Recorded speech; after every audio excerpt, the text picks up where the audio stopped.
Hello, I am Carola Strassner from FH Münster University of Applied Sciences, and I will introduce you to systems research methods. After working through this lecture, you should be able to describe the characteristics of a system, distinguish between systems thinking and reductionist thinking, and you should be able to apply systems thinking to an example from the food system. First, we need to take a look at two related words that are different in meaning. That difference is important for this lecture. Be aware that when we speak of systems or systemic thinking, it is not the same as systematic thinking. Systematic means having a plan or a method, while systemic means affecting an entire body or organism. So systematic thinking deals with orderly, methodical, or more reductionist thinking, while systemic thinking deals with the behavior of wholes. We will be focusing on systemic thinking, or we will call it systems thinking, during this lecture. Let's start our journey with systems theory. Fritjof Capra describes it as an interdisciplinary theory about every system in nature, in society, and in many scientific domains. He further describes it as a framework with which we can investigate phenomena from a holistic approach. You may be reminded of Aristotle's holism, that knowledge is derived from understanding of the whole and not from the understanding of the individual single parts. In practice, we often use both. Actually, it's systems theories. There are many systems theories that have been developed over the past century. Ludwig von Bertalanffy developed principles and concepts that are for broad application across many domains of knowledge.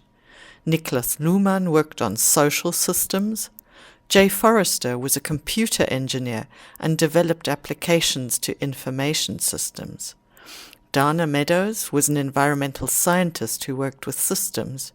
You may know her as co-author of the book The Limits to Growth, a report on a Club of Rome project. And finally on this slide, Elizabeth Dostal, who developed the biomatrix theory by integrating many elements from various systems theories. There are many more scientists and thinkers who have contributed to building upon this body of knowledge within systems theories. Let us now look at some basics. What is a system? A system is made up of parts. We call these parts elements. The parts are connected to each other, and thus they affect each other. There can be a system within a system. That would be a subsystem. Systems can also overlap with other systems. A system is an interconnected set of elements that is coherently organized in a way that achieves something. It has a function or a purpose. Many things are systems. You may remember the term ecosystem. Now think of a school, a company, a national economy, a tree or a forest, a farm, or your digestive system. All these are examples of systems.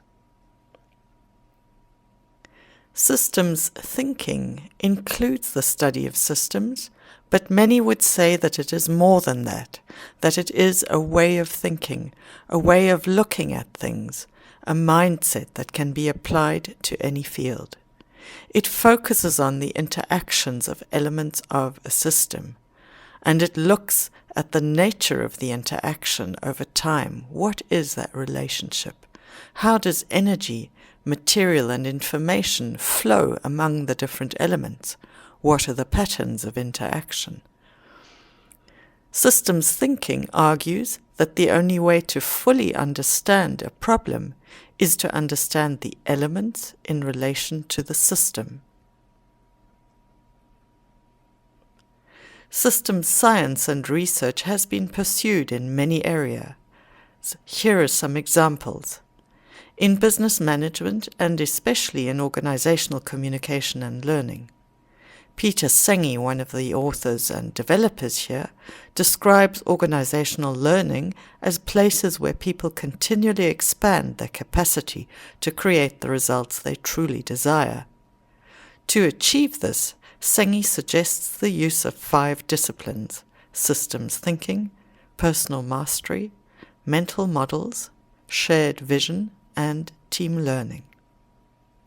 Systems science is used in cybernetics research and chaos theory.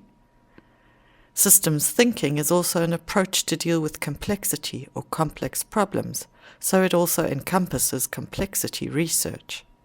And it is used a lot for research into biological systems and into sociological systems. Increasingly, we see it applied to health systems, in environmental science, and in psychotherapy, for example in family therapy. Each of these fields has its own body of research methods. I have chosen a few examples applied in the field of food and health systems that I would now like to show you. We start with the method of assemblage. This methodology provides a way of examining how structures or systems are put together. That means how are they assembled and how they change over time. It is being pioneered in the Global Rural Project. The full name of the project is the Global Countryside, Rural Change and Development in Globalization. It is funded by the European Research Council and aims to advance our understanding of the workings and impact of globalization in rural regions. There are about 10 rural regions spread around the world, which Global Rural is studying. One of these is in New Zealand, where the method of assemblage was used to look in depth at New Zealand dairy and its trade in milk powder with China. Constellation Analysis was developed as a tool for research in technology, sustainability, and innovation. It aims to find a common language between interdisciplinary or even between transdisciplinary groups working on a common project. It assumes that technical, natural, and social developments are closely interwoven and can only be analyzed when taken into account. And further, that assorted elements form cohesive clusters, namely a constellation. This technique was used in the iPoppy project, which focused on public food served for young people in 5 European countries, namely in Denmark, Finland, Germany, Italy, and Norway.